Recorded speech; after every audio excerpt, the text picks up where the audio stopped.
ঝাড়খণ্ডের একটি বড় যৌথ পরিবার। তারা ব্যবসায়ী, উচ্চবিত্ত, বড় বাড়ি, গাড়িও রয়েছে।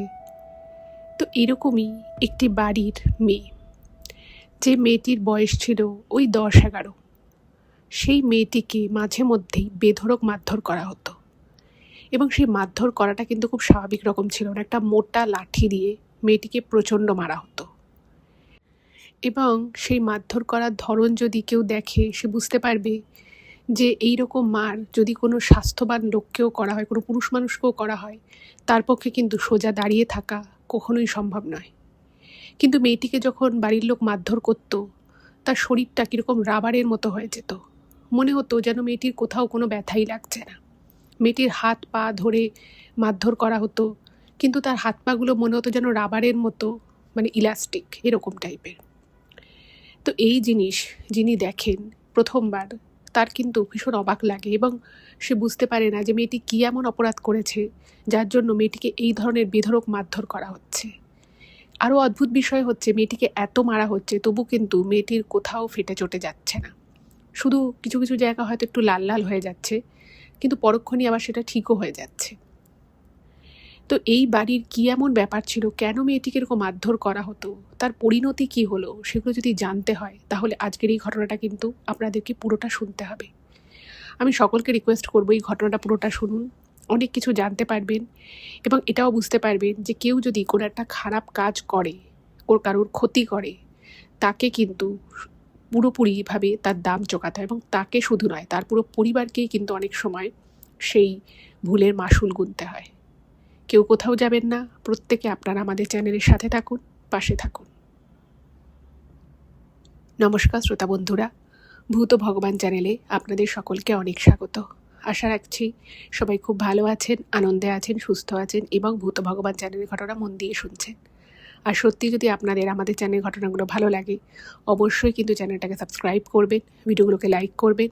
পুরো ঘটনাটা শোনার পরে কেমন লাগলো সেই মূল্যবান মতামত কমেন্ট করে জানান। আর আপনাদের জীবনে বা আপনাদের পরিচিত কোনো মানুষের জীবনে যদি এরকম কোনো ভৌতিক, অলৌকিক, দৈবিক, অতিজাগতিক কিছু ঘটে থাকে, সেগুলো ইমেল করে পাঠিয়ে দিন। ইমেল আইডি আমাদের ডেসক্রিপশানে দেওয়া রয়েছে। এটুকুই বলার ছিল। এবার আমি চলে যাচ্ছি সরাসরি আজকের ঘটনায়।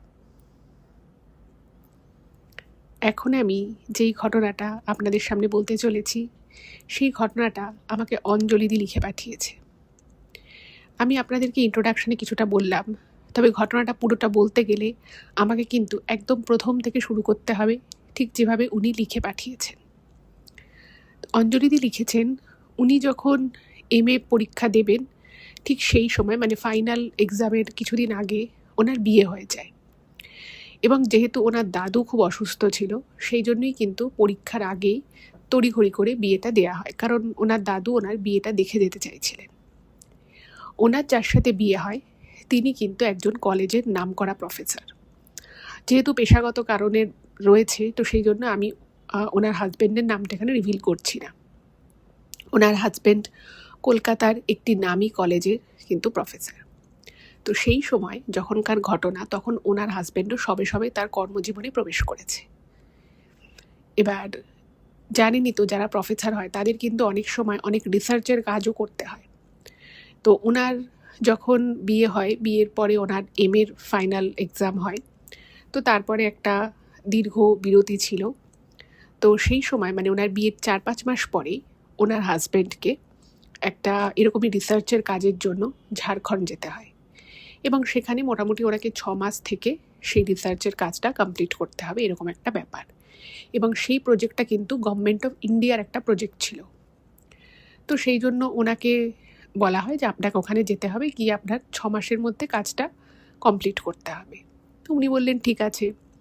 যেহেতু সদ্য বিয়ে হয়েছে আর উনিও সেই মুহূর্তে কোনো কাজের সাথে যুক্ত ছিলেন না, সবে উনি MA পরীক্ষা দিয়েছেন, তো উনিও ভাবলেন যে উনিও ওনার হাজব্যান্ডের সাথে যাবে। কারণ ওনার হাজব্যান্ডকে একটা বাড়ি ভাড়া করার জন্য, একটা থাকার জন্য একটা বাড়ি ভাড়া দেওয়া হচ্ছে, একটা গাড়ি প্রোভাইড করা হবে, সব রকমের সুযোগ সুবিধাই উনি পাবে। তো বাড়ি থেকেও বললো যে তুমিও তাহলে চলে যাও, কারণ তুমি ওখান, মানে উনি তখন, অঞ্জলিদি তখন চাকরি বাকরির চেষ্টা সবে শুরু করছে।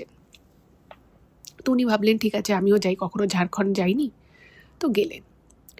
তো ওখানে ওনাদের মানে ওনার হাজব্যান্ডকে ঘর খুঁজে দেওয়ার জন্য ওনাদেরই ইনস্টিটিউটে একটি মানে 4th ক্লাস স্টাফ যিনি ছিলেন, তো তিনি একটা ঘর ঠিক করে দেন। বাড়িটা বেশ ভালো, দোতলা বাড়ি। ওপরটা মালিকপক্ষ আগে থাকতো, কিন্তু এখন আর থাকে না, তাদের জিনিসপত্র রয়েছে।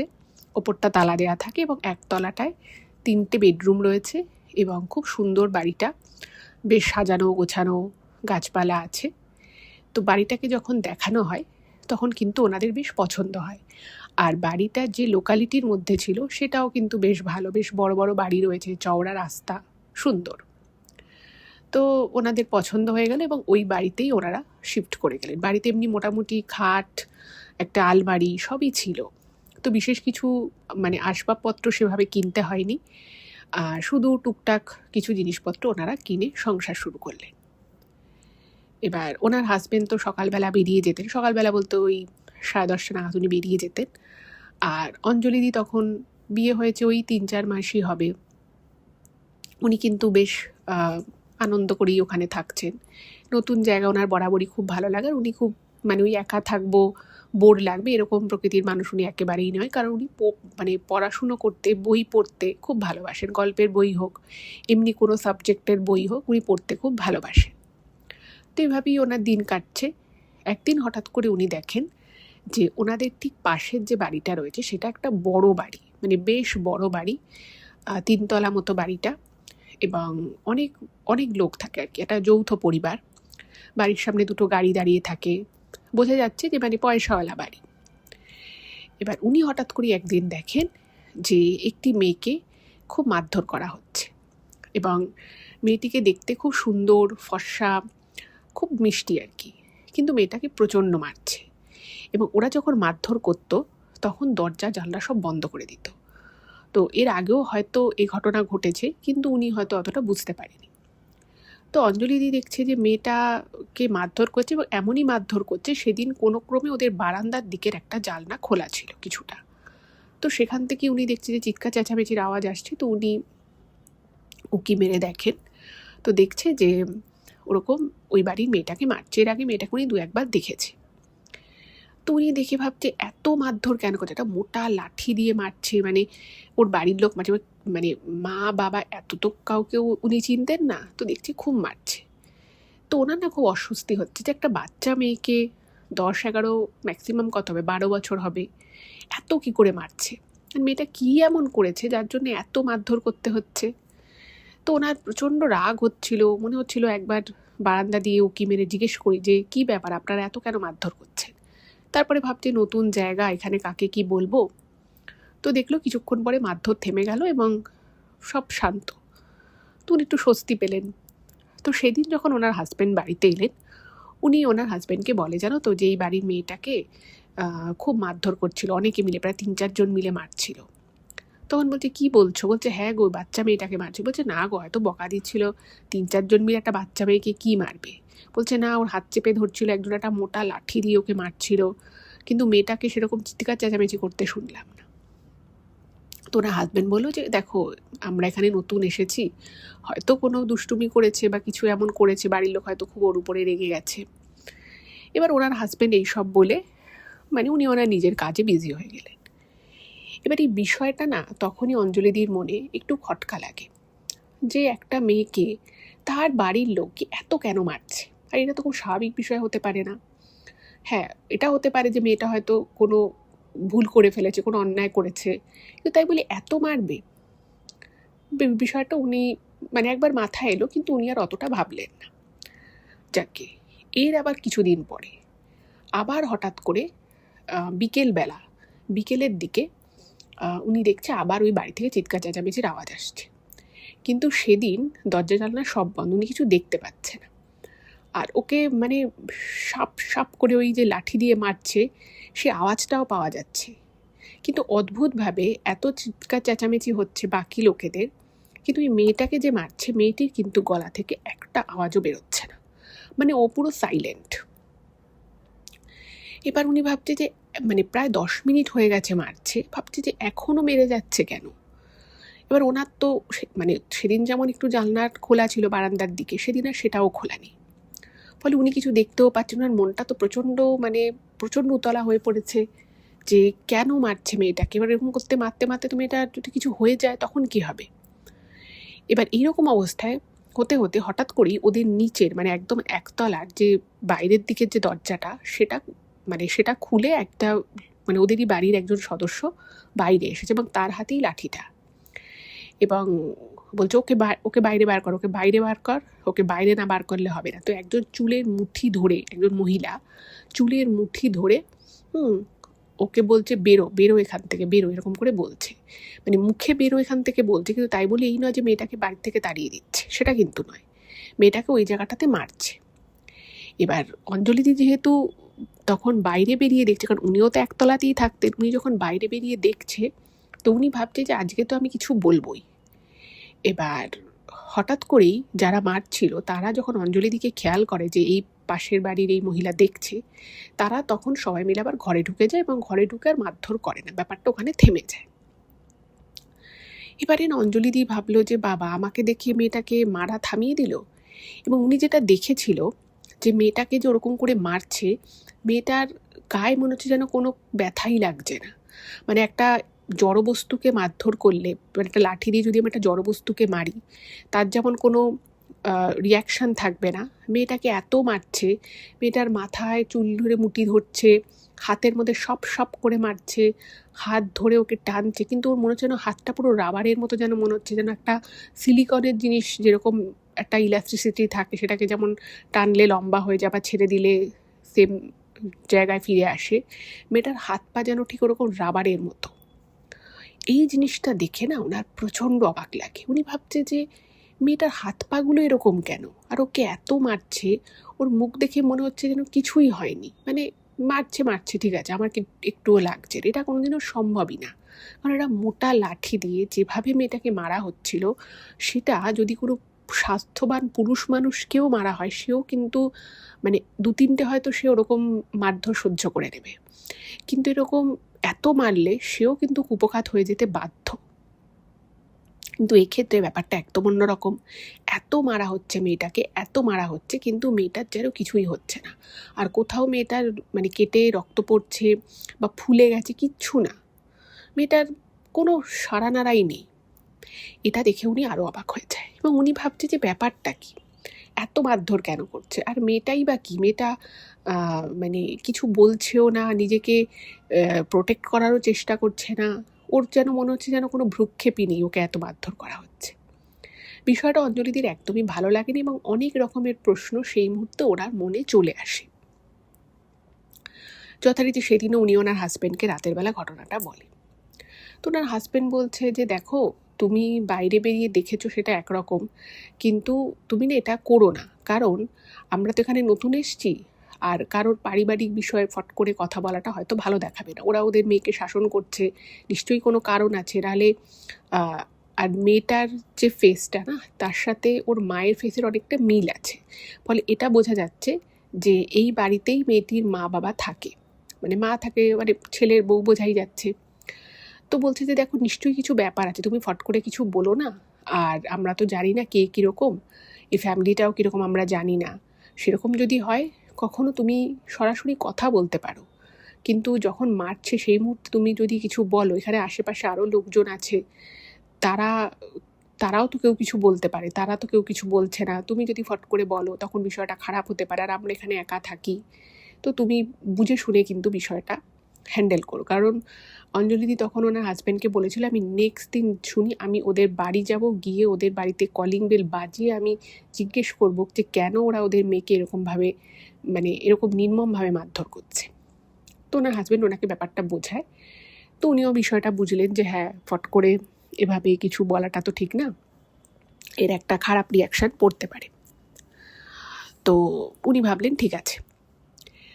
এবারে একদিন উনি ছাদে উঠেছেন, ওনাদের না একটা সিঁড়ি ছিল, সেই সিঁড়িটা দিয়ে দোতলাটা তো পুরোটা বন্ধ ছিল, কিন্তু বাইরে দিয়েও একটা সিঁড়ি ছিল, ছাদ অ্যাক্সেস করা যেত।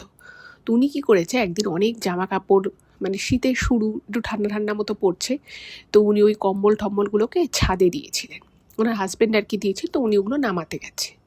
তো উনি দেখছেন যে ওই মেয়েটির মা সে ছাদে কিছু একটা কাজ করছে, মানে কিছু একটা করছে, সেটা এক্স্যাক্ট কী করছে উনি দেখেনি। তো দেখছে যে ছাদে ওর মা রয়েছে। তো তখন অঞ্জলিদির মাথায় একটা বুদ্ধি আসে যে আজকেই সুযোগ, আজকে আমি এই মেয়েটির মায়ের সাথে একটু আলাপ করি। আর ফ্যামিলিতে এরকম ছিল যে ওরা না মানে কারোর সাথে খুব একটা কথা বলতো না, মানে উনি পাড়ার লোকেদের সাথেও কিন্তু ওদের কাউকে খুব একটা কথা বলতে দেখেনি। তো উনি প্রথমে ওর মানে ওই মেয়েটির মাকে দেখে হেসেছে, ছাড়ি মানে চোকাচোকি হয়েছে, হেসেছে। তো মহিলাটিও কোনো রকমে একটা মানে হাসি দিয়েছে, মানে বাট ওনাকে দেখে বোঝা যাচ্ছিল যে উনি কমিউনিকেট করতে খুব একটা ইন্টারেস্টেড নয়।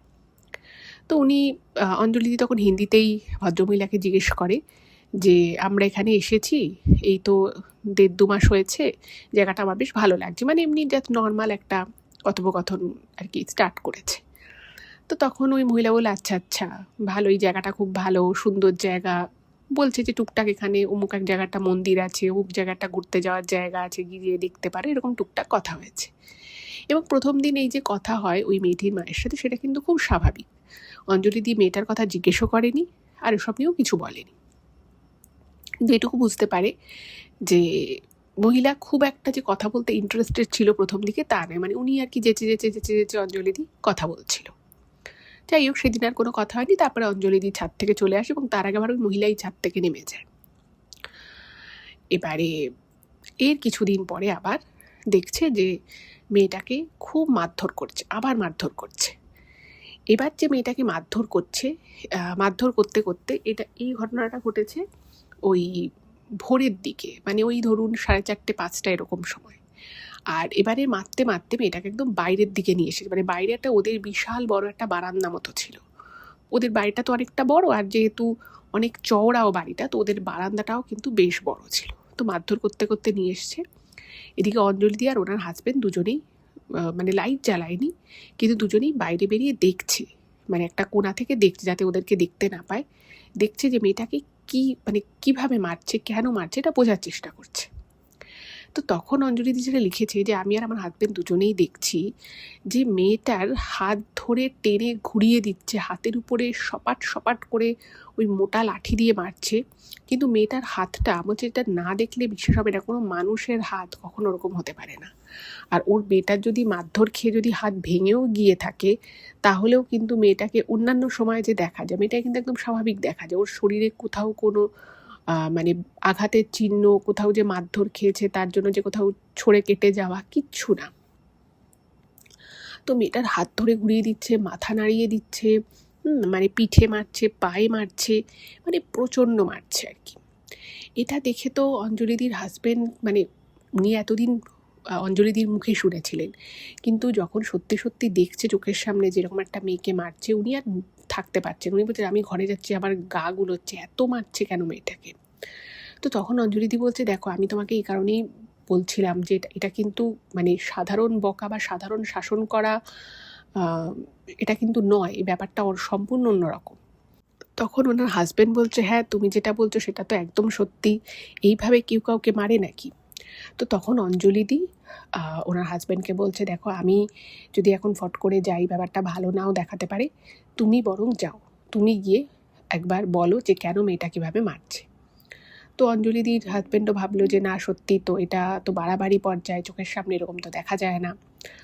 তো তখন ওনার হাজব্যান্ড মানে ভিতরে ঢোকেনি, জাস্ট বাইরে দাঁড়িয়ে বলছে যে আচ্ছা আপনাদের বাড়ি থেকে প্রচণ্ড চিৎকার চেঁচামেচির আওয়াজ আসছে, আপনারা কি আপনাদের বাড়ির মেয়েকে মারধর করছেন, এরকম করে বলেছে। তো তখন সঙ্গে সঙ্গে না মানে যে মারছিল সে হঠাৎ করেই লাঠি ফাটি ফেলে দেয়। সে বলছে না না সব কিছু ঠিক আছে, আপনারা ভাববেন না, আপনারা নতুন এসছেন, আপনারা ঘরে যান, কোনো অসুবিধে নেই। আপনাদের অসুবিধে হয়েছে, আপনারা চিৎকার চেঁচামেচির আওয়াজ পেয়েছেন, তার জন্য বলতে এসছেন, সেটা বুঝতে পেরেছি।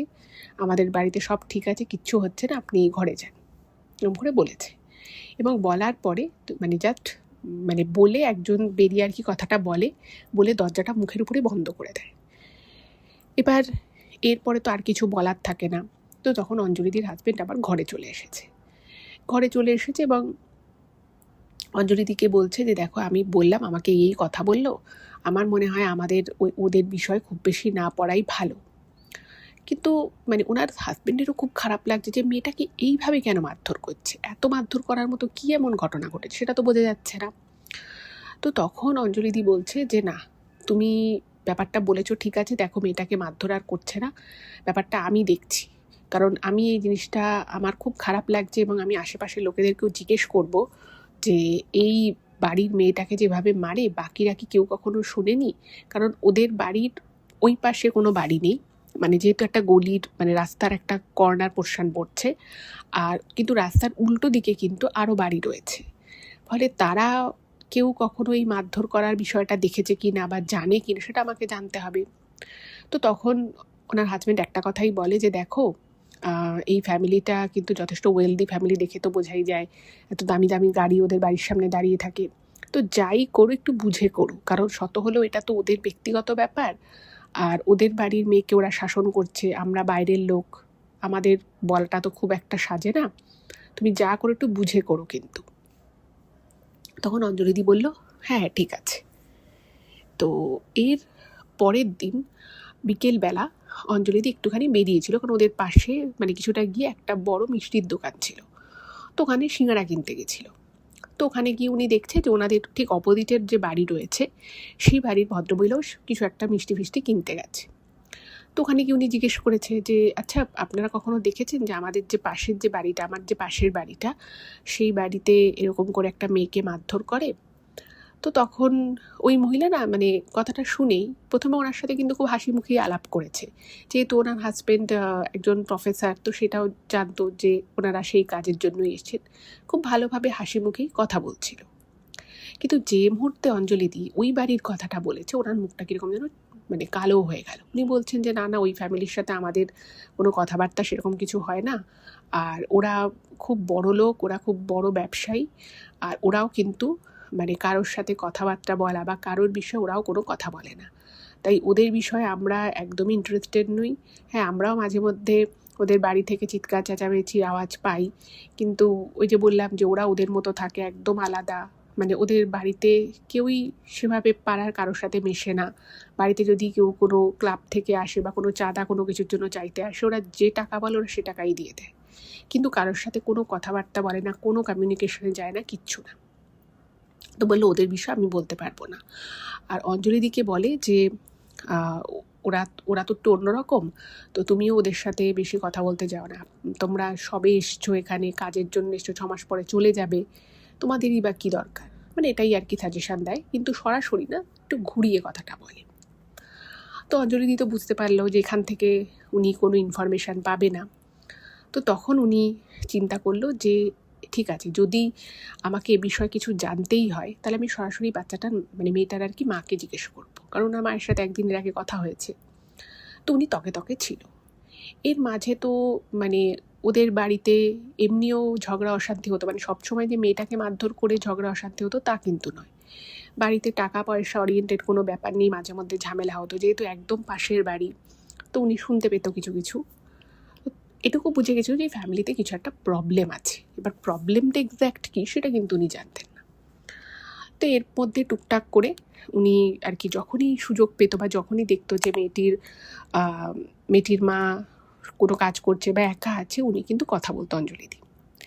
তো এরকমই একদিন প্রচণ্ড ঠান্ডার সময়, তো শীতকালে কী হতো যে ওরাও আর কি সমস্ত গায়ের চাদর ঠাদরগুলো সব রোদ যেদিন উঠতো সেদিন দিত। তো এরকমই একদিন দিচ্ছে, তো অঞ্জলিদির সাথে ওই মেয়েটির মায়ের টুকটাক কথা হয়েছে। তো অঞ্জলিদি বলছে যে একদিন আমার ঘরে আসো না, আমি তোমাকে বাঙালি রান্না দেখাবো, আমি একটা মিষ্টি বানিয়েছি। তো ভদ্রমহিলা মানে প্রথম দিকে ওই যে বললাম প্রথম 2-3 বার যখন অঞ্জলিদি মহিলার সাথে কথা বলতে যায়, তো বুঝতে পেরেছিল যে ওনার কথা বলার খুব একটা ইচ্ছে নেই, মানে একটু এড়িয়ে এড়িয়ে চলতো প্রথম 2-3 দিন। কিন্তু তারপর থেকে কিন্তু অঞ্জলিদির সাথে ওই ভদ্রমহিলা মোটামুটি ঠিকঠাকই কথা বলতো। তো তখন অঞ্জলিদি একদিন জিজ্ঞেস করছে যে একটা কথা জিজ্ঞেস করবো আপনাকে? বলছে হ্যাঁ। বলছে যে আচ্ছা আপনার মেয়ে কি খুব দুষ্টুমি করে? আপনার যে মেয়েটি কি সুন্দর দেখতে, ভারী মিষ্টি দেখতে, ভারী মিষ্টি করেও মানে মেয়েটা ফুল খুব ভালোবাসে, তো ওদের সামনে অনেকগুলো ফুল গাছ ছিল, তো মেয়েটা মাঝে মধ্যে ফুল গাছে জল দেয়, তো সেটা দেখেছে। কিন্তু মেয়েটার মধ্যে আবার একটা অদ্ভুত ব্যাপার ছিল, যেটা উনি লিখেছেন ইমেলে যে মেয়েটাকে দেখে যদি অঞ্জলিদি হাসতো বা একটু হাত নাড়তো, মেয়েটা একবার তাকাতো, তারপর আর তাকাতো না। মানে যেই দেখতো যে ওকে দেখে হাসছে বা ওকে দেখে হাত নাড়াচ্ছে, মেয়েটা আর তাকাতো না, মেয়েটা নিজের মতো কাজ করে চলে যেত।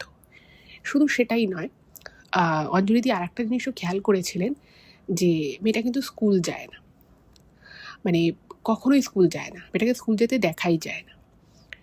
এটাও একটা খুব অড ব্যাপার লেগেছে যে এমন নয় যে গরিব মানুষ, স্কুলে দেওয়ার মতো পয়সা নেই বা সামর্থ্য নেই, সেরকম নয়, কিন্তু ওই বাড়ির অন্যান্য বাচ্চারা কিন্তু স্কুল যায়, কিন্তু ওই মেয়েটাকে উনি অ্যাটলিস্ট কোনোদিনও স্কুল যেতে দেখেনি।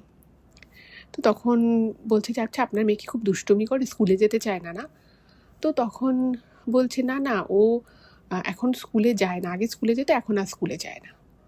তো এটা শুনে তো অঞ্জলিদির খুব অবাক লাগে যে স্কুলে যেত মেয়েটা, এখন স্কুলে যায় না।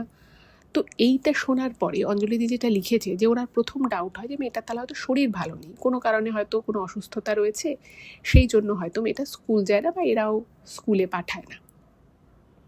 তো তখন উনি জিজ্ঞেস করে যে কেন স্কুল যায় না?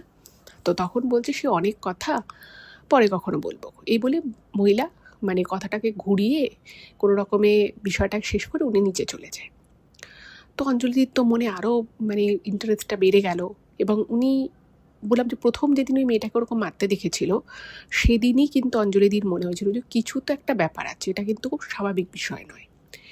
এইবার ওর মা যে বিষয়টা এড়িয়ে গিয়ে চলে গেল আর মেয়েটা স্কুলে যায় না, এই দুটো শুনে অঞ্জলিদি একটা বিষয় একদম নিশ্চিত হয়ে গেল যে কিছু একটা এমন বিষয় আছে যেটা ওরা কাউকে বলে না, বলতে চায় না, এবং যেটা খুব কমন বিষয় নয়। মানে একটা বাচ্চা শুধু দুষ্টুমি করলো বা স্কুলে যেতে চায় না, জেদ করে, এরকম কিছু অ্যাটলিস্ট নয়, এর থেকে মানে কিছু এমন গুঁড়ো ব্যাপার রয়েছে যেটা ওরা বিষয় মানে কাউকে বলতে চায় না। তো ভাবলো যে না, এটা তো আমাকে জানতে হবে। আর মেয়েটাকে এই যে মারধর করে, এবং শুধু মেয়েটাকে মারধর করে তা নয়, মাঝে মধ্যে কিন্তু ওদের বাড়ির লোক মানে কি করে, মানে যেটা অঞ্জলিদি দেখেছে যে ওরা না মাঝে মধ্যে একজন কাউকে ডেকে আনে, সে আর কি ওরকম কালো বস্ত্র, কখনো গেরুয়া বস্ত্র, কখনো লাল বস্ত্র পরা একটা করে লোক আসে, এবং সে এসে ছাদে কিছু একটা পুজো আর্চা করে, এবং সেটা মাঝে মধ্যেই হয়, কিন্তু মানে মাসে প্রায় 2 থেকে 3 বার এই জিনিস হয়। এটা ওনার খুব অবাক লাগে যে এত কি পুজো করে, মানে আর পুজো লোকের ঠিক আছে, ঠাকুর ঘরে নিজের ঘরের মধ্যে ঠাকুর ঘরে পুজো করলো সেটা একরকম, খোলা ছাদে কখনো পুজো করছে, কখনো ওদের যে মানে পাশে একটা ফাঁকা জায়গা রয়েছে সেখানে কখনো পুজো করছে। আর এই পুজো আর্চা যখন যেগুলো করে, মেয়েটাকে কিন্তু মাঝে মধ্যে দেখা যায় যে মেয়েটাকে পাশে বসিয়ে রাখে। তো পুরো বিষয়টা না প্রচণ্ড একটা মানে ওনার কাছে একটা এমন বিষয় হয়ে গেল যে যেটা স্বাভাবিক নয়, সেটা বোঝা যাচ্ছে, কিন্তু কি সেটা জানা গেল না। তো এবারে কি হয়েছে, ওই মহিলার আর কি মানে মেয়েটা বড়, আর একটা ছেলেও রয়েছে, ছেলেটা কিন্তু আবার স্কুলে যায়। তো উনি ছেলেটাকে মানে উনিও বেরোচ্ছে, অঞ্জলিদিও বেরোচ্ছে, আর উনি কি করেছেন, উনি নিজেও বেরোচ্ছে। তো উনি হেঁটে হেঁটে কোথাও একটা যাবে। তো তখন উনি মানে অঞ্জলিদি আর কি প্রত্যেকবারই অঞ্জলিদি যেচে কথা বলছে যে তুমি কি আপনি কি আপনার ছেলেকে নিতে যাচ্ছেন স্কুল থেকে? তখন বলছে না না, আমি নিতে যাব না, ওর গাড়ি আছে, গাড়ি করেও নিয়ে চলে আসবে। তখন বলছে ও তাহলে আপনি মেয়েকে নিতে যাচ্ছেন স্কুল থেকে? তখন বলছে না, আমি বললাম না আমার মেয়ে স্কুলে পড়ে না। তো তখন অঞ্জলিদির একটুখানি চেপে ওনাকে জিজ্ঞেস করছে, আচ্ছা একটা কথা বলি, আপনি সবসময় এই কথাটা হয়তো এড়িয়ে যান, আপনি হয়তো বলতে চান না, কিন্তু একটা কথা আমায় বলুন তো, আপনার মেয়েকে আপনি স্কুলে কেন পাঠান না? ওর শরীর স্বাস্থ্য ঠিক আছে তো?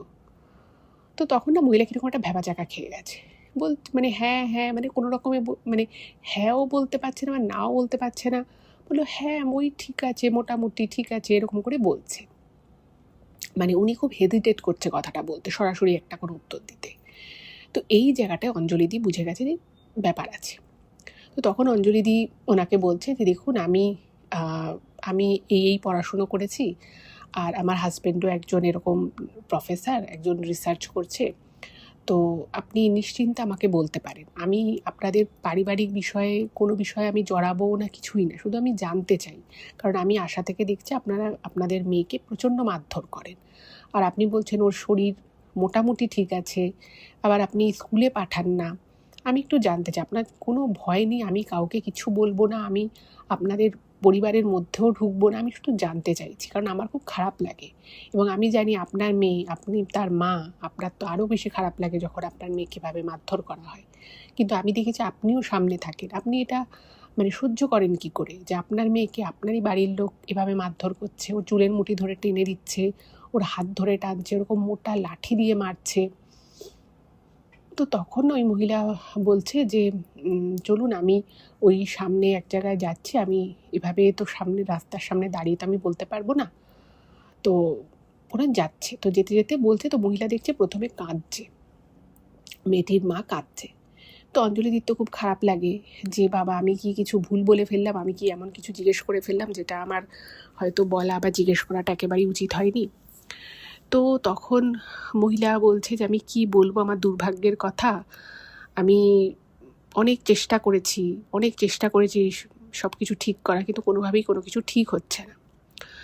তো তখন বলছে কেন, কি ঠিক হচ্ছে না? দেখুন, আমি আপনাকে যদি কোনো সাহায্য করতে পারি, আমাদের কলকাতায় অনেক চেনা জানা আছে, আর অঞ্জলিদির নিজের দাদা হচ্ছে ডাক্তার। বলছে দেখুন, আমার নিজের দাদা ডাক্তার, যদি সেরকম কোনো দরকার পড়ে আমি আমার দাদাকে এখানে বরং ডেকে নেব, আপনি মানে আপনার মেয়েকে একবার আমার দাদাকে দেখিয়ে নিতে পারেন। তারপরে ওনার যে মানে ননদ রয়েছে, তো সেই ননদ হচ্ছে আমার স্কিন স্পেশালিস্ট, মানে সেও ডাক্তার। তো বলছে দেখুন, আমাদের ফ্যামিলির কিন্তু প্রচুর ডাক্তার রয়েছে, আমার নিজের দাদা, আমার নিজের ননদ, এরা সবাই ডাক্তার। তো আপনার কোনো ভয় নেই, আপনার যদি কোনো অসুবিধে থাকে, কোনো শারীরিক অসুবিধে থাকে আপনার মেয়ের, আপনি বলতে পারেন, আমি নিজে দায়িত্ব নিয়ে আপনার মেয়ে চিকিৎসা করাবো, এবং আপনাদেরও যথেষ্ট আর্থিক সঙ্গতি আছে, আপনারা তো করাতেই পারেন। তো তখন ওই মহিলা বলছে যে দিদি, আমি সব করেছি, আমরা অনেক কিছু করেছি, কিন্তু আজকে এই যে দশা, আমার যে দুর্ভাগ্য, আমার মেয়ের সাথে এই জিনিসগুলো প্রায়শ ঘটছে, এই সব কিছুর জন্য দায়ী হচ্ছে আমার ভাসুর। তো উনি অবাক হয়ে গেছে যে ভাসুরকে কেন দায়ী করছে। আচ্ছা, এখানে একটা কথা বলে রাখি, সেটা হচ্ছে যে এই যে মহিলা, মানে ঝাড়খণ্ডের যে ফ্যামিলির কথা আমি এখন আপনাদেরকে বলছি, এই মেয়েটিকে খুব সুন্দর দেখতে ছিল, আর মেয়েটির যে মা, তাকেও কিন্তু খুব সুন্দরী, মানে সে পরম সুন্দরী, ফর্সা একদম, মানে চুলগুলো হালকা লাল লাল, চোখটা কটা এরকম। কিন্তু ফ্যামিলির বাকি মেম্বাররা কিন্তু দেখতে ঠিকঠাক, মানে স্বাভাবিক নর্মালি আর কি, কিন্তু ওরকম সুন্দর নয়।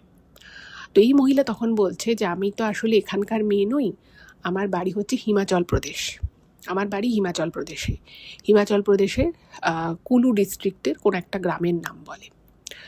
তো বলছে যে আমার তো বাড়ি ওখানে, এবং মানে আমি হয়তো জীবনে অনেক পাপ করেছি, তাই আজকে আমাকে এই জিনিসগুলো চোখে দেখতে হচ্ছে। তো তখন অঞ্জলিদি বলছে যে আপনার বাড়ি হিমাচল প্রদেশে, আপনার এখানে বিয়ে হয়েছে? বলছে হ্যাঁ, আমার এখানে বিয়ে হয়েছে। তো তখন বলছে যে এই যে আপনি বললেন যে আপনার মেয়ের সাথে যেগুলো ঘটছে বা এই যা হচ্ছে সেগুলোর জন্য আপনার ভাসুর দায়ী, ব্যাপারটা আমি ঠিক বুঝতে পারলাম না। তখন উনি বলছে যে, মানে কাঁদতে বলছে আর কি, মানে ওখানে একটা ছোট পার্ক মতো ছিল, তো সেই পার্কে ওনার ছেলেও এসছে, তো ছেলেকে উনি মানে কিছু একটা ছেলে পার্কে করছে, তো সেই সময় উনি বলছে যে আমি এসব কথা কাউকে বলিনি, আমি জানি না আমি তোমাকে কেন বলছি, কিন্তু তোমাকে বলে হয়তো আমার মনটা একটু হালকা হবে। তখন বলছে যে ওনার যে হাজবেন্ড বলুন বা ভাসুর, ওনারা 3 ভাই, তো 3 ভাই পারিবারিক ব্যবসার সাথে যুক্ত, এবং এই ব্যবসা ওনার শ্বশুরমশাইয়ের অনেক পুরনো ব্যবসা, এবং খুবই আর কি প্রতিপত্তি আছে। তো এই ব্যবসার কাজের জন্যই বড় ভাই আর মেজো ভাই, মানে এই মহিলার হাজবেন্ড এবং ওনার ভাসুর দুজনে হিমাচল প্রদেশ গেছিল, এবং সেখানে যেহেতু তারা ব্যবসার কাজের জন্য গেছে, ব্যবসা এক্সপ্যান্ড করার জন্য গেছিল, তো সেখানে ওনারা একটা জায়গায় থাকতেন। তো সেইখানে মানে এনাকে দেখে আর কি, এই মেয়েটির মাকে দেখে ওনার হাজবেন্ড, মানে মেজো ছেলে আর কি, যে তার খুব পছন্দ হয়, এবং সেখানে আর জানেন তো, মানে সাধারণ যে আমাদের যে সমতলের যে জায়গা বা সেখানকার আমরা যেরকম জীবনযাপন করি, বড় বড় শহরে যেরকম জীবনযাপন হয়, আর পাহাড়ি জায়গার মানুষের জীবনযাপন, এই দুটো কিন্তু সেম নয়। পাহাড়ি জায়গার মানুষরা কিন্তু তাদের একটা নিজস্ব রুলস রেগুলেশনে চলে, তাদের একটা আলাদা কালচার রয়েছে। পাহাড়ি মানুষের একটা কিন্তু আলাদা কালচার আছে, তাদের আলাদা একটা সব কিছুর নিয়ম নীতি আছে, এবং ওখানকার ছেলে মেয়ে উভয়ই কিন্তু শিক্ষিত হয়। বাট শিক্ষিত হলেও শহরে যেমন কে কী করছে কেউ অতটা দেখে না। শহরে মানুষের অনেক বেশি স্বাধীন চেতা মানসিকতার হয়। তারা আজকের দিনে কেউ লিভ ইন করে, কেউ কাউকে দেখলো পছন্দ করলো, তার সাথে ঘুরলো ফিরলো, ইচ্ছে হলো বিয়ে করলো, না ইচ্ছে হলো বিয়ে করলো না। এগুলো যেমন শহরে খুব কমন, পাহাড়ে কিন্তু এরকম একদমই নয়। আর ওনারা যে মানে হিমাচল প্রদেশে যেখানে ওনারা থাকতেন সেখানে ছেলে মেয়ে উভয়ই পড়াশুনো করে, শিক্ষিত হয়, সবই ঠিক আছে, কিন্তু ওখানে কিন্তু মানে ছেলে মেয়েরা একে অপরের সাথে যখন ইচ্ছে তখন দেখা করবে, মেলামেশা করবে, এগুলো কিন্তু একদমই ওখানে লোকেরা পছন্দ করে না। তাদের কিন্তু একটা আলাদা রকমই স্টেটাস আছে, একটা আলাদা রুলস রেগুলেশনে চলে। তাদের মান্যতা কিন্তু সাধারণ শহরের মানুষের থেকে অনেকটাই আলাদা। এবার মানে ওই বাড়ির মেজো ছেলে যখন এনাকে এই মেয়েটিকে পছন্দ হলো, তারা তখন বলে যে দেখো পছন্দ হয়েছে ঠিক আছে, কিন্তু তোমরা আমার মানে মাঝে মধ্যে আর কি টুকটাক ওনার সাথে কথা বলতো, তো বলে যে তোমাকে কিন্তু তাহলে বিয়ে করতে হবে, কারণ তুমি যদি আমার মেয়েকে বিয়ে করো, আমাদের মেয়েকে বিয়ে করো, তবেই কিন্তু তোমরা এখানে থাকো, নাহলে কিন্তু আমাদের মেয়ের দিকে নজর পড়েছে, অথচ মেয়ের সাথে দুদিন কথা বলবে, দুদিন ফুসলিয়ে কোথাও ঘুরতে নিয়ে চলে যাবে, ওরকম কিন্তু চলবে না। তো ওনার হাজব্যান্ড ওনাকে দেখে খুবই পছন্দ করেছিল, তার ভালো লেগেছিল, সে ভালোবেসে ফেলেছিল। তো সে বলে আমি আপনাদের মেয়েকে বিয়েই করব। তো মোটামুটি একটা দিন স্থির হলো। সেই ডেটে কিন্তু দুই বাড়ি থেকে এদের দুজনের বিয়ে দিয়ে দেয়। এবং এই যে বিয়েটা হয়েছিল, বিয়ের আসর হয়েছিল হিমাচল প্রদেশেরই ওই গ্রামে। এবার এদের শ্বশুরবাড়ি থেকে কিন্তু খুব বেশি লোক এত দূরে বিয়েতে আসতে পারেনি। এই বিয়েতে ওনার বাবা মানে ওই ভদ্রমহিলার বাবা যথাসম্ভব কিন্তু সোনা দানা দিয়েই মেয়ের বিয়ে দিয়েছিল। বিয়ের পরে উনি তো এখানে চলে এলেন, এবং যখন উনি এখানে আসেন তারপরে ওদের কিছু নিয়ম রিচুয়ালস থাকে পাহাড়ি মানুষের। তো সেই রিচুয়ালস মতো কিছু গয়নাগাটি নিয়ে ওনাদের বাড়ি থেকে ৩-৪ জন হিমাচল প্রদেশ থেকে এখানে আসেন, মানে ওই ঝাড়খণ্ডের বাড়িতে যান, এবং সেখানে গিয়ে তারা তাদের জিনিসপত্র দিয়ে আসে। এবং ওইখানে ওনাদের একটা ঘরোয়া করে বৌভাতের অনুষ্ঠান হয়েছিল। এবার এই ভদ্রমহিলা যখন বিয়ে হয়ে এই বাড়িতে আসেন, উনি দেখেন যে বড় পরিবার, প্রচুর টাকা পয়সা, সব ঠিক আছে, কিন্তু ওনার যে ভাসুর, সে ভাসুরেরও বিয়ে হয়ে গেছে, তাদের তখনও কোনো সন্তান হয়নি। ভাসুর কিন্তু তার যে স্ত্রী তার সাথে কিন্তু খুব একটা ভালো ব্যবহার করতো না, এটা উনি বিয়ে হয়ে আসা থেকেই দেখেছে।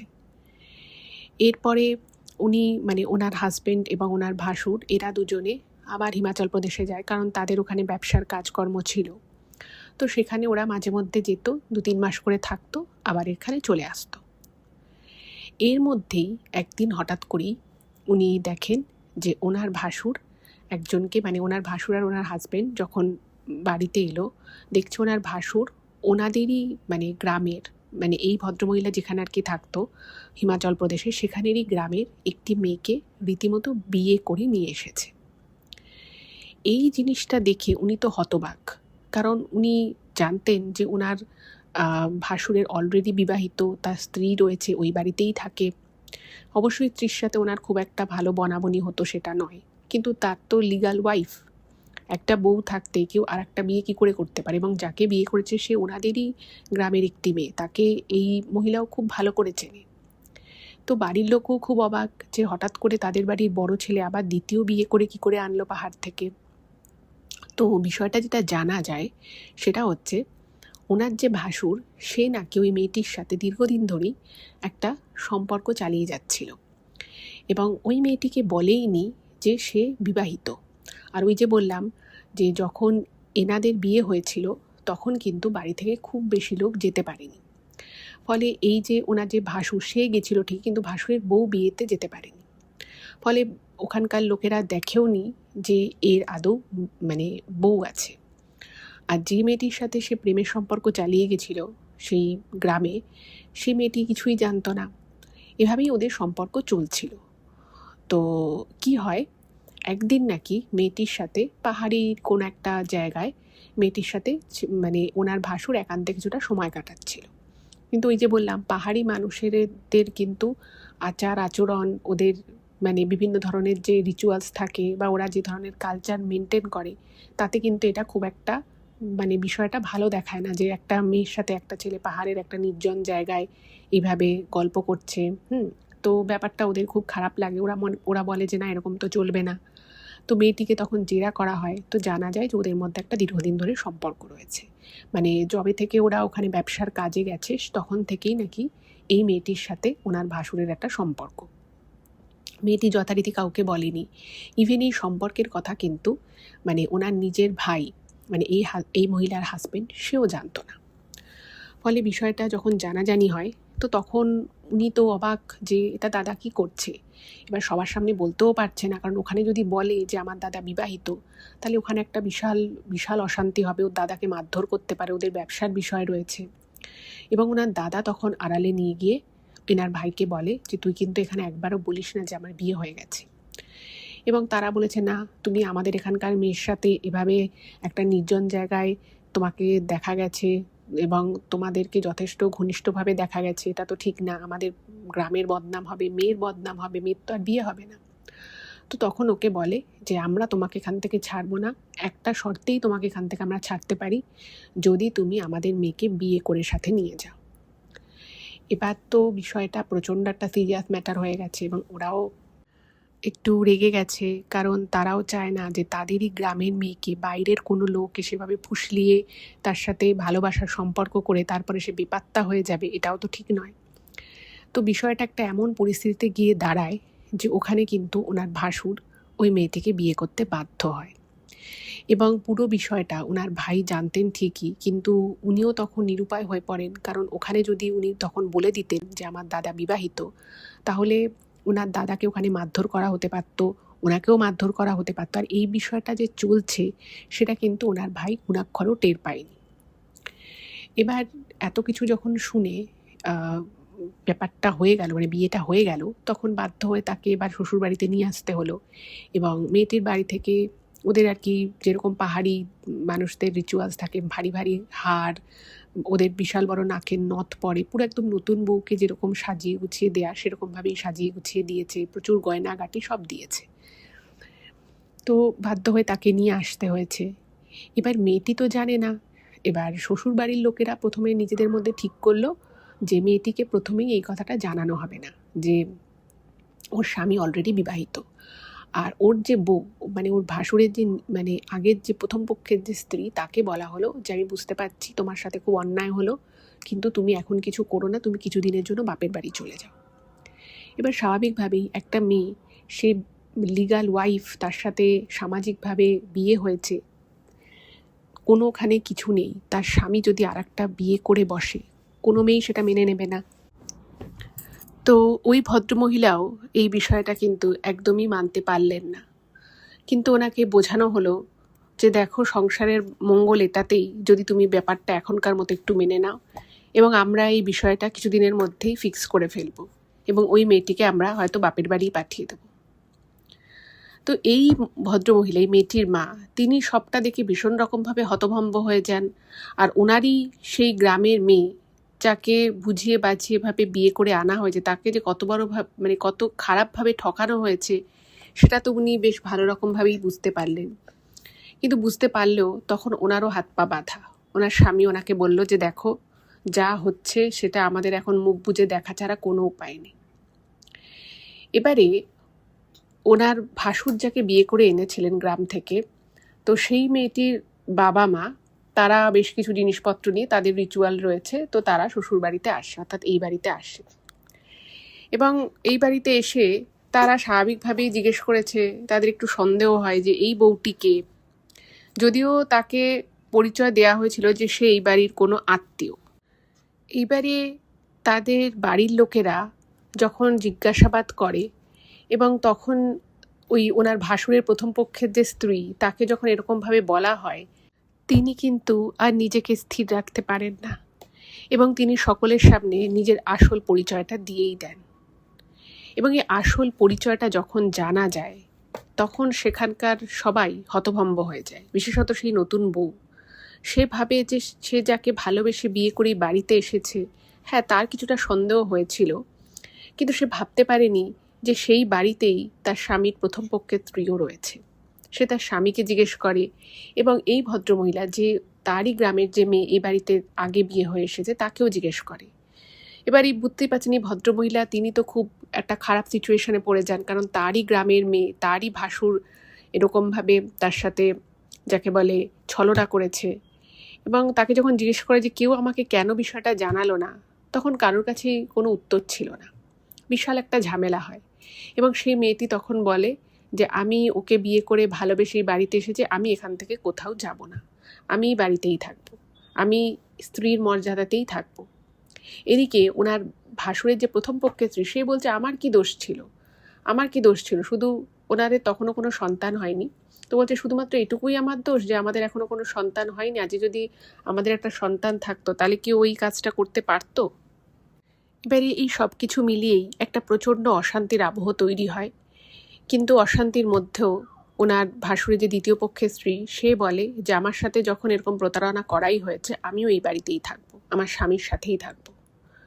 অনেক বোঝায় তার বাড়ির লোকেরা, যেভাবে থাকিস না এটা তো চরম অপমান, আমরা আইনি পথে ব্যাপারটা দেখব। কিন্তু সেই মেয়েটি রাজি হয় না, তার বাড়ির লোকও পরের দিন চলে যায়।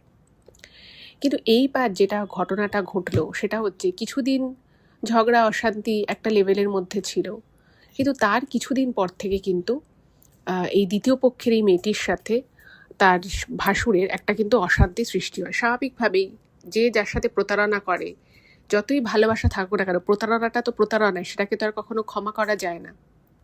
তো এই নিয়ে ওনাদের মধ্যে একটা অশান্তি হতে থাকে এবং একটা দিন এরকম আসে যেদিন মানে ওই দ্বিতীয় বউ, ওনার ভাসুরের যে দ্বিতীয় বউ, সে তখন প্রচণ্ড চিৎকার করে, কান্নাকাটি করতে থাকে এবং এই ভদ্রমহিলাকেও বলে যে তুই তো আমার গ্রামের পরিচিতা, তো তুই আমাকে একবার আসার পরে বলতে পারলি না যে আমার স্বামীর আর একটা বিয়ে আছে, তুই তো আমাকে একবার বলতে পারতিস।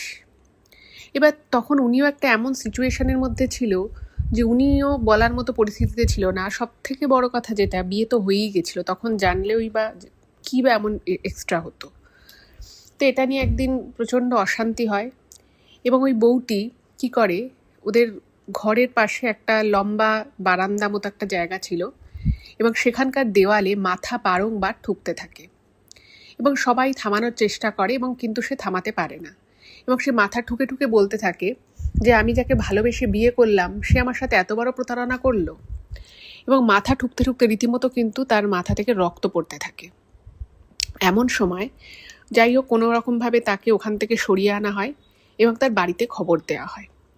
বাড়ির লোক যখন জানতে পারে তারা দুদিনের মধ্যেই এখানে চলে আসে এবং এসে দেখে তাদের মেয়ে গায়ে জ্বর এবং কপালে রীতিমতো ওরকম ক্ষত হয়ে আছে, যেহেতু ওই দেয়ালে বারবার বারবার মাথাটা ঠুকেছিল। তাকে কিন্তু ওষুধ খাওয়ানোর চেষ্টা করানো হয়, কিন্তু সে ওষুধ খেতে চায় না। তাকে ডাক্তার দেখাতে নিয়ে যেতে চাওয়া হয়, সেটাও সে করতে চায় না। তার বাড়ির লোক আসে এবং বাড়ির লোক এসে যখন দেখছে যে তাদের মেয়ের অবস্থা খুবই করুণ, তারা অনেক বুঝিয়ে বাজিয়ে মেয়েকে ওখান থেকে নিয়ে যায়। কিন্তু তারা বলে যায় যে তোমরা আমাদের মেয়ের সাথে যা করেছো এর ফল কিন্তু তোমাদেরকে ভুগতে হবে। এবং ওনার ভাসুরকে বলে যে তুমি কিন্তু মানে কোনোদিনই সুখে শান্তিতে সংসার করতে পারবে না এবং তুমি ভাবছো যে আবার আর একটা বিয়ে করে তুমি ছেলে মেয়ে নিয়ে সংসার করবে, সেটা কিন্তু তোমার কোনো দিন হবে না। এরকম আরও নানান কথাবার্তা সেখানে হয় এবং যা হয় আর কি, তারপর ওরা ওখান থেকে তাদের মেয়েকে নিয়ে চলে যায়। এইবারে 4-5 দিন পরে হঠাৎ করেই ওই মেয়েটির বাবা গ্রাম থেকে আবার হিমাচল প্রদেশ থেকে আসে ঝাড়খণ্ডের ওই বাড়িতে এবং আসার পরে হঠাৎ করেই সে বলে যে আমি আমার মেয়ের ঘরে যাব, আমার মেয়ের ঘরের ওখানে অনেক জিনিসপত্র আছে। তো সে কোনো কথা বলে না এবং ওই সময় কিন্তু ওনার ভাসুর ঘরে ছিল না। সোজা শটান ঘরে ঢুকে যায়। ঢুকে গিয়ে উনি কিছু জিনিসপত্র যেটুকু হাতের কাছে পায় সেটুকুই নেয়। নেয়ার পরে উনি ওনার ব্যাগ থেকে একটা ছাই ভস্য মতো কিছু ওই ঘরের দেওয়ালে এবং পাশের যেই দেয়ালটায় ওনার মেয়ে মাথাটা ঢুকেছিল সেখানে লেপে দেয়, একটা ছাই ভস্য জাতীয় জিনিস। এবং এটা দেখে এই মহিলা আর কি, সে বুঝে গেছিল যে এটা কোনো সাধারণ জিনিস নয়। তো তারপরে কাঁদতে কাঁদতে ভদ্রলোক বলে যে ওনার মেয়ের মাথায় তো একটা চোট পেয়েছিল, তো তাকে যখন বাড়ির লোক নিয়ে যায় হিমাচল প্রদেশে, সেখানে গিয়েও কিন্তু সে ডাক্তার দেখাতে চায়নি, এবং সেই চোটই আরও গভীর হয়, সেটা ইনফেকশন হয়ে যায়, এবং আনফর্চুনেটলি উনি কিন্তু মারা গেছিলেন। এবং ওই যে ছাই ভস্যটা উনি ওই দেয়ালে লেপে দিয়েছিলেন, সেটা কিন্তু ওনারই ভস্য ছিল। এবং উনি বলেন, এই যে জিনিস আমি এই বাড়িতে দিয়ে গেলাম, এই বাড়ির প্রত্যেকটা মানুষকে কিন্তু ভুগতে হবে। এবং সেই সময় উনি প্রেগনেন্ট ছিলেন, মানে এই ভদ্রমহিলা প্রেগনেন্ট ছিলেন, মানে তখন এই মেয়েটি তার গর্ভে ছিল। তো তাকেও বলে যে তুই তো আমাদের গ্রামের মেয়ে, তুই এত বড় প্রতারণা করতে পারলি ওর সাথে। তখন ও তো মানে কিছু বুঝতেই পারছে না, কারণ বলছে যে আমার ভাসুর এটা করেছে, আমি তো কোনোভাবে যুক্ত নই, আমি বা আমার স্বামী আমরা কেউই কোনোভাবে যুক্ত নই, আর আমাদের ভাসুর যেটা করেছে সেটাকে আমরা সমর্থনও করি না।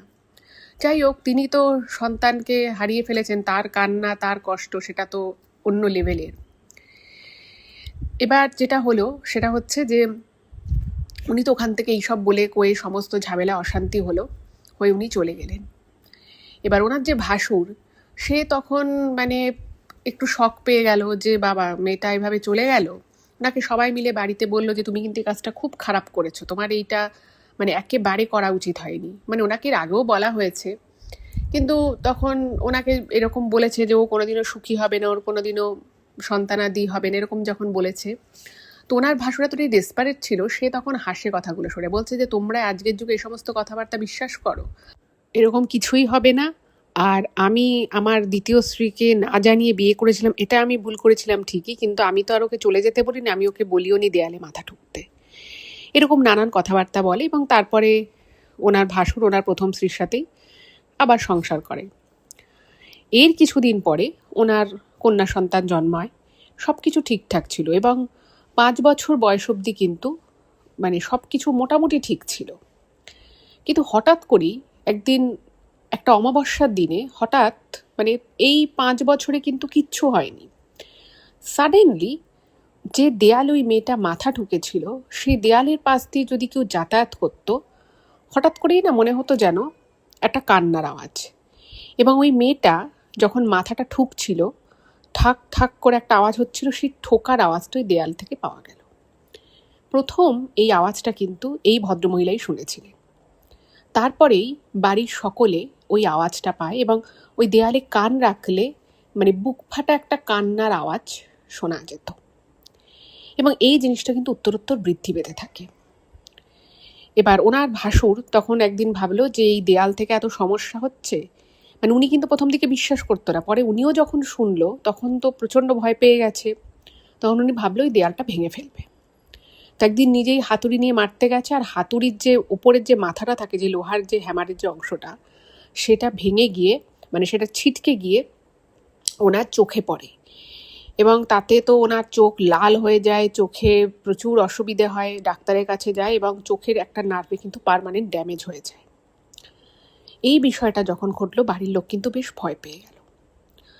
তারপরে উনি ভাবলো যে ঠিক আছে, আমি যখন করতে পারছি না, আমি লোক ডাকিয়ে করাবো। তো 4-5 বার লোক ডেকিয়ে ওই দেয়ালটা ভাঙানোর চেষ্টা করা হয়েছে, কিন্তু কোনোভাবে দেয়ালটা ভাঙা যায়নি।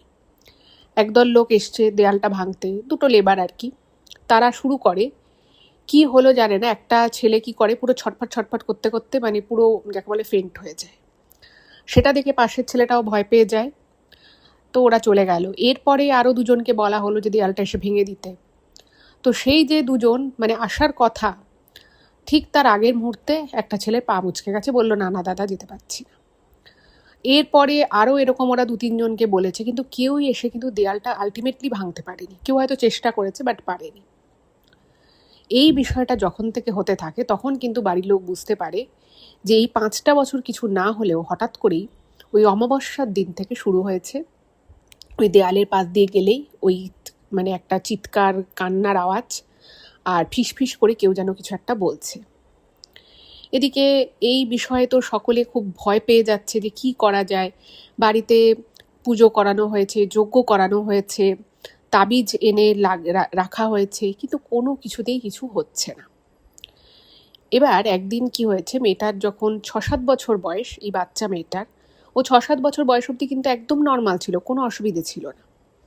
6-7 বছর বয়সে হঠাৎ করে একদিন ওর মা দেখছে রাতের বেলা মেয়েটা ঘুম থেকে উঠে গেছে, উঠে ওই দেয়ালের কাছে গিয়ে দুটো হাত দিয়ে, মানে মানুষকেও কাউকে জড়িয়ে ধরলে যেরকম আর কি মানে যেরকম হবে দুটো হাত ছড়ানো থাকবে সেরকম করে দেয়ালটাকে যেন মেয়েটা জড়িয়ে ধরে আছে। এটা দেখে তো বাড়ির লোক অবাক হয়ে যায় যে কী ব্যাপার, মানে মেয়েটির মা তো খুব অবাক হয়ে গেছে যে মেয়েটা রাতে ঘুমোচ্ছিল, হঠাৎ করে উঠে এভাবে দেয়াল জড়িয়ে আছে কেন। তোকে যখন জিজ্ঞেস করে যে কেন তুই এখানে ভাবে আছিস, ও না কিছু বলতে পারে না, মেয়েটা কীরকম একটা ভ্যাবাচাকা খেয়ে আছে, বাচ্চা মেয়ে। তো আবার গিয়ে ওর মা ওকে শুইয়ে দেয়। সেই থেকে শুরু হলো ঘটনা। ওই মেয়েটা দিনের, মানে প্রত্যেক দিন না, দিনের কিছুটা সময় নাকি মেয়েটা পজেসড হয়ে যায়। মানে এমন পজেসড হয়ে যায় মেয়েটা কাউকে চিনতে পারে না, মেয়েটার ভয়েসটা একটা প্রাপ্তবয়স্ক মহিলার মতো হয়ে যায়, একদম ওই মেয়েটার মতো ওনার ভাসুজ্জাকে বিয়ে করেছিল। এবং সে ওই পাহাড়ি ভাষায়, কখনো কখনো আর কি পাহাড়ি ভাষা বেরিয়ে যায় এবং সবাইকে অকথ্য গালিগালাজ করতে থাকে এবং হাতের পাশে যা পায় সেটা নিয়ে মারতে যায়। এই ঘটনা 4-5 দিন ঘটে, মানে গ্যাপ দিয়ে দিয়ে। সবাই বুঝে যায় যে কেন হচ্ছে, কি ব্যাপার। তখন ওরা একজনেরকে নিয়ে আসে বাড়িতে, মেয়েটাকে ঝাড়াতে নিয়ে যায়, কোনো লাভ হয় না। মানে মেয়েটা কিন্তু সবসময় যে এরকম করে বা রোজ এরকম করে তা কিন্তু নয়, মাঝে মধ্যে এটা করে। আর এটার পরে মেয়েটা কীরকম একটা ফেন্ট হয়ে যায়, যখন ওই জিনিসটা ওর ভিতর থেকে চলে যায় তখন ফেন্ট হয়ে যায়। আর ওই দেয়ালের দিকটা কি হয়, মাঝে মধ্যে পুরো থরথর করে কাঁপতেও থাকে। তো একজনকে আনা হয়, তো সে তখন মেয়েটাকে দেখে, ওই অবস্থায় দেখে বলেছিল যে ওই আত্মাটা, ওই যে দেয়ালের মধ্যে যে ভস্মটা লেপে দিয়ে গেছিল না, মানে পাহাড়ি জায়গার মানুষরা এমনিতে ভালো, সব ঠিক আছে, কিন্তু ওদের সাথে যদি কেউ বেইমানি করে, ওদের সাথে যদি কেউ খারাপ ব্যবহার করে, ওরা কিন্তু তাকে ছাড়ে না। এবং ওই পাহাড়ি মানুষদের আপনারা হয়তো অনেকে জেনে থাকবেন, ওরা অনেক রকম কিছু জানে যেগুলো হয়তো আমরা শহরের মানুষেরা হয়তো নামই শুনিনি। তো ওই ভদ্রলোক, মানে ওনার মেয়ের সেই ছাই ভস্মটাকে ওইভাবে যে লেপে দিয়েছিল, এটা কিন্তু খুব সাধারণ জিনিস ছিল, তার সাথে উনি কিছু একটা মিশিয়ে এনেছিলেন কারোর মারফত, যেটার জন্য উনি কিন্তু স্বাভাবিক একটা রাগ হবেই, তার মেয়ে এভাবে চলে গেল, তাদের সাথে প্রতারণা করা হলো, তো সেই জন্য মেয়েটার তো আত্মার মুক্তি হয়নি। তাই সে কি করেছে, এই বাচ্চা মেয়েটা শরীরে ঢুকে সবার সাথে বদলা নিতে চাইছিল। তো বলে যে একে তাড়াতে হবে এবং যখনই মেয়েটা এরকম করবে ওকে মারতে হবে, এবং তোমরা কেউ ভয় পাবে না, এই মেয়েটাকে মারলে ওর কিন্তু লাগবে না, কারণ ওর শরীরটা তখন আর থাকেই না, ওর শরীরটাকে পুরো বন্ধ করে, পুরো মানে যাকে বলে একদম পুরোটাকে কভার করে ওই মেয়েটাই থাকে, তো ওকে মারলে মেয়েটারই লাগবে এবং ও এরকম মার খেতে খেতে হয়তো এই বাড়ি ছেড়ে একদিন চলে যাবে, ওর মুক্তি হয়ে যাবে। এবং সত্যি সত্যি ওনার একটা কথা মানে মিলে গেছে, সেটা হচ্ছে যে মেয়েটাকে যখন মারা হতো না, মেয়েটার কিন্তু সত্যি লাগতো না। ওই যে আমি বললাম যে অঞ্জলি দি নিজেও দেখেছে যে মেয়েটার লাগছে না, হাত পা ধরে টানছে, চুল ধরে টানছে, কিছুই হচ্ছে না।